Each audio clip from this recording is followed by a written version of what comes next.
Good morning, everybody. It's a wet morning here in Georgia. Got all kind of things going on. I got two roosters fighting for dominance here. Thank goodness they don't have any real big spurs yet. Look at them. If that's not human behavior, if you look at the animals, you see a lot of human behavior. Now, one of them's going to win, and one of them's going to be the dominant rooster. But they have to fight it out. See who it's going to be. Look at that. Who's going to win? And they'll rest and go right back at it. They'll rest and go right back at it. I don't know. I hope one of them doesn't die during this, but I have to let nature take its course. We got to let nature do what it's going to do, because I've interfered too many times. It doesn't work. It doesn't work. I've tried to stop some of this behavior. It doesn't work. I've even tried to separate them this morning. It doesn't work. They won't let you. So I'm out here in my wet garden thinking about, oh Lord, the roosters have dug up so much. I have to keep my eye on them because they're very dangerous right now. You hear them over there? They get in here in my beds and dig up everything. So I have to really, I don't like that about roosters. But they do that. The chickens were not near as bad as the roosters doing that. There they are again. Going at it again. What are they accomplishing? One of them, I guess, will be the dominant one, and he'll be the one that the hens obey. And they're fighting for dominance, just like the Democrats and Republicans. Oh, well. And I was thinking about that one talent that God gives us. I heard C.S. Lewis, some quotes from C.S. Lewis early in the morning, this morning, about 4 o'clock. And one of them was, he meets us at the intersection of faith and works. Faith and works come together because, let's say you got a faith that you want to do something, you feel something creative inside of you want to do. I'll use the illustration of write a book. Let's just say write a children's book. That's inside of you, and you haven't brought it to fruition yet. It's that one gift that God has put in you in your heart and mind. So that lets you know right there that you can do it, because God's put it in your heart and mind. When God puts it in your heart and mind, He eventually equips you. It may be in your heart and mind 10 years, 20 years before you actually bring it to pass. But He equips you. In those 20 years, He's getting you ready for that one task. Now, He's given some people 5 talents. He's given some 10. I'm quoting the parable of the talents. The person with 10 talents, that God gave 10 talents, why, they doubled it. They took those 10 talents and they did something with it. The one He gave 5 talents, they doubled it. They took their talents and increased them, and they doubled it. But the person with the 1 talent, this is what he said, and this is why so many people never get their dreams done. He said, I was afraid, so I hid it. What are you afraid of? I was afraid somebody would steal my idea off the internet, so I hid it. I was afraid that people would laugh at me, so I hid it. I was afraid that I couldn't do it. I didn't have the skills, so I hid it. I was afraid I'd never finish it, so I never started. I hid it. There's so many reasons.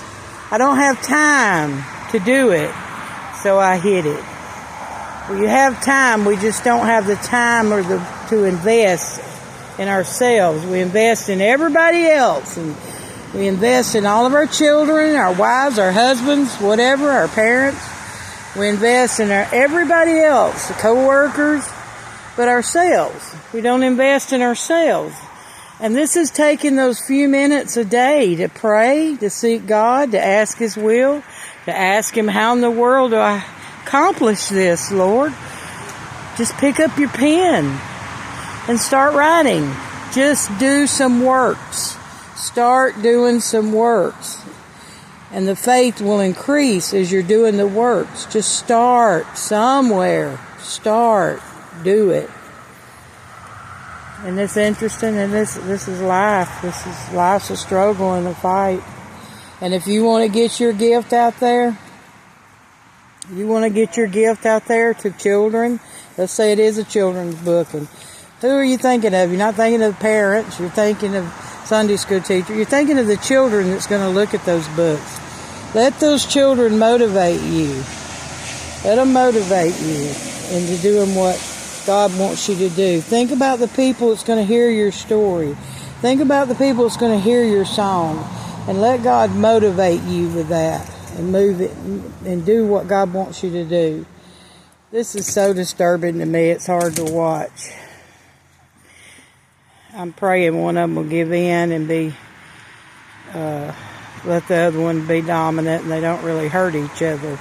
This has got to happen, guys. I've got a small flock here. I got 2 roosters grown up together, and now is their challenge for the dominance. I don't like to look at it. I don't like to watch it. Some things hurt. They hurt. Nature is cruel, I'm telling you. But God's in it. God's in it. There's got to be a dominant rooster that looks out for the chicks. He watches them while they sit on their nest and lay eggs. He watches them while they feed. He will die for those chickens. So I get it. There's got to be an alpha male. There has to be a dominant one to watch out for the hens. I just pray they don't have enough equipment yet. This going underneath the other one, that's pretty neat behavior.